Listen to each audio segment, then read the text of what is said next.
बोल सांचे दरबार की जय। जय जगत जननी माता जी ट्वाडी सदा ही जय। बोल मेरे दिलवाली सरकार की जय। सिया राम सिया राम सिया राम। सात संगत जी, आज जो साखी है वो हजूर के चित्र की है।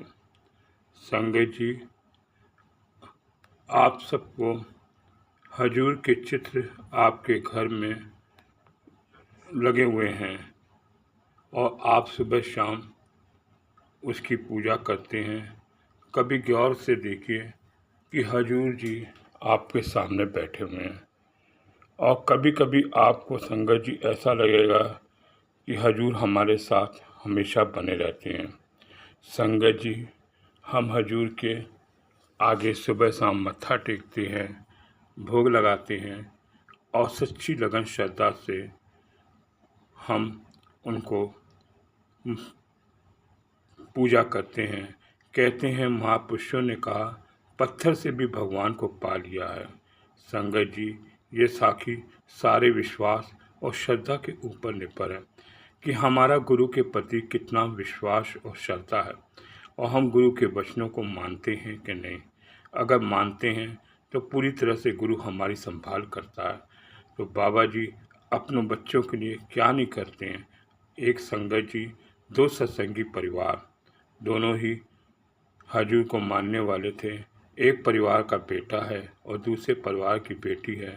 दोनों ही परिवार सेवादार हैं, सत्संग घर में सेवा करते हैं और जबलपुर में सेवा पे कई बार इकट्ठे हैं रहते हैं और एक ही शहर में संगत जी वो दोनों परिवार अपनी सेवा देते हैं। एक दिन एक बुजुर्ग सेवादार ने कहा कि आपकी लड़की बहुत सियानी हो गई है, अब आप इसके लिए कोई अच्छा सा घर देखें तो रिश्ता बताएं। सेवादार ने पूछा, आपकी बेटी क्या करती है, कितनी पढ़ी है? तो उन्होंने कहा कि वो MA और BEd है और स्कूल की टीचर भी है।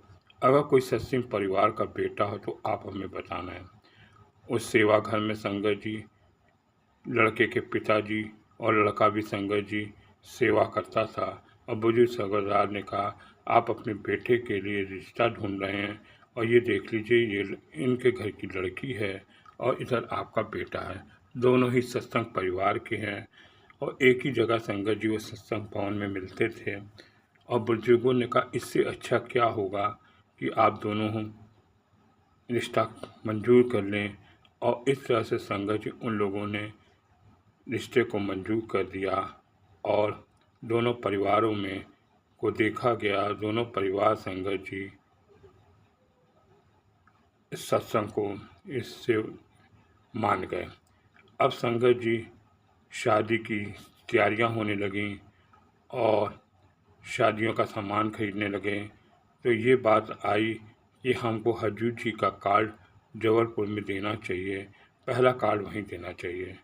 अब शादियों का बहुत सामान इकट्ठा कर लिया था और कार्ड छप गए थे और कार्ड बांटने से पहले वो जबलपुर जाना चाहते थे, लेकिन वो किसी को बता कर नहीं गए और ऐसे ही वो परिवार में बात कर रहे थे तो उनके नौकर ने सुन लिया।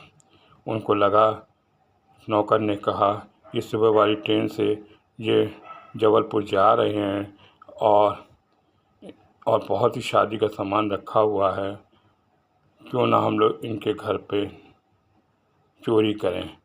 उधर परिवार के सत्संग वालों ने शादी के सामान को संगत जी सारा अलमारी से निकाल के उन्होंने एक संदूक में रख दिया और संदूक के ऊपर मेरे हजूर की बाबा जी का एक स्वरूप रख दिया और कह दिया कि हम लोग हजूर बाबा जी, हम तो आपके जबलपुर कार्ड देने जा रहे हैं, पीछे इस घर की जिम्मेदारी मेरे हजूर बाबा जी की है। और उन्होंने चौकीदार बन के संगत जी उस घर का बहुत ध्यान रखा और उसके बाद वो संगत जी अपने जबलपुर आ गए। इधर नौकरों को पता था कि ये कार्ड देने गए हैं और दूसरे दिन नौकर उनके घर में आए और ताला तोड़ दिया। ताला तोड़ने के बाद संगत जी वो अलमारियाँ खाक डाली, लेकिन उनको कहीं सामान नहीं मिला। तब देखा संगत जी एक संदूक था, संदूक में ताला लगा हुआ था उसके ऊपर हजूर जी का चित्र पड़ा हुआ था। संगत जी और बड़े ही नौकर ने कहा, इसको फ़ोटो को उठाते हैं और इसके नीचे संगत जी ताला तोड़ के देखते हैं, इसमें कुछ सामान है नहीं। अब बाबा जी की फ़ोटो को जैसे ही हाथ लगाते हैं, उनको एक करंट सा लगता है, उछल कर दूर के जाके जाता है। भाई यहाँ तो ज़बरदस्त करंट लग रहा है, पहले वाले ने बोला, और वहाँ भी करंट कैसे लगा? दूसरे ने कहा, भाई ये अपने गुरु की ताकत है जिससे हमारे को हिला दिया।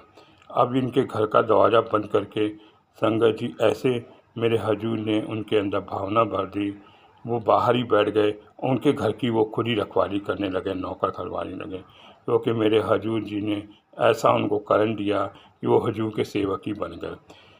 अब ऐसे छोड़ के चले गए हैं, असल में चोरी हो जाएगी। जब शाम को वापस आए तो दोनों नौकर उनके बाहर बैठे हुए थे। सेठ ने कहा, तुम दोनों यहाँ क्या कर रहे हो? तो दोनों जो है नौकर सेठ के पैरों पे गिर गए और माफ़ी मांगने लगे। सेठ जी, हमारे से बहुत बड़ी गलती हो गई, क्योंकि ये ताला तो हम ही लोगों ने तोड़ दिया। अगर ऐसे छोड़ कर चले जाते तो सामान असल में चोरी हो जाता। वो शाम और इस तरह संगत जी सेठ ने उन दोनों को माफ़ कर दिया, क्योंकि घर में शादी पड़ी हुई थी, इनकी बहुत ही इनको ज़रूरत थी। अब संगत जी नौकर ने माफ़ी मांगते कहा कि हमें ऐसा करंट लगा, हमें अपने इस बाबा जी पे बहुत विश्वास हो गया है, हमें भी आप कभी जबलपुर लेकर चलिए। संगत जी शादी निपट गई और शादी के बाद वो सब बाबा जी के दर्शन नौकर भी करने गए और वो भी हजूर के सेवक बन गए। संगत जी, अगर ये शिक्षा मिलती है, हम कोई काम निस्वार्थ भाव के साथ करते हैं तो संगत जी, हमारे बाबा जी हमारे सामानों का ख्याल रखेंगे और सामान ख्याल रखेंगे। और इस तरह से संगत जी, हम अपने हजूर का वो चित्र ना समझें, क्योंकि हम सुबह शाम उनकी पूजा करते हैं, वो हमारे साथ हैं, वो हमारे परिवार के एक सदस्य हैं। अगर हम उनको छोड़ के चले गए हैं तो वो हमारा ध्यान रखेंगे, क्योंकि वो घर के सबसे बड़े मेंबर हैं और घर की वो चौकीदार ही करेंगे। संगत जी, और पूरी श्रद्धा से हम अपने गुरु को विश्वास करना चाहिए। गुरु क्या कुछ नहीं कर सकता, वह अपने सेवक के लिए अपना तन मन धन कुर्बान कर देता। गुरु के ऊपर जाके यह बात बनती है, संगत जी मैंने बहुत सुना है, इस सीख से लेनी चाहिए कि हमें अपने गुरु के ऊपर पूरा विश्वास करना चाहिए और अटूट विश्वास करना चाहिए, उनके हुक्म में रहना चाहिए। उसके बाद रहने पे बात सारे विश्वास की है। अगर हम अटूट विश्वास हो जाएगा तो संगत जी सारे काम खुद ही खुद बखुदा हो जाएंगे। और इस तरह से हमें अपने गुरु पर बहुत विश्वास करना चाहिए और श्रद्धा करना चाहिए। बोल सांचे दरबार की जय, जय जगत जननी माता जी ट्वाडी सदा ही जय। बोल मेरे दिल वाली सरकार की जय। सिया राम सिया राम सिया राम सिया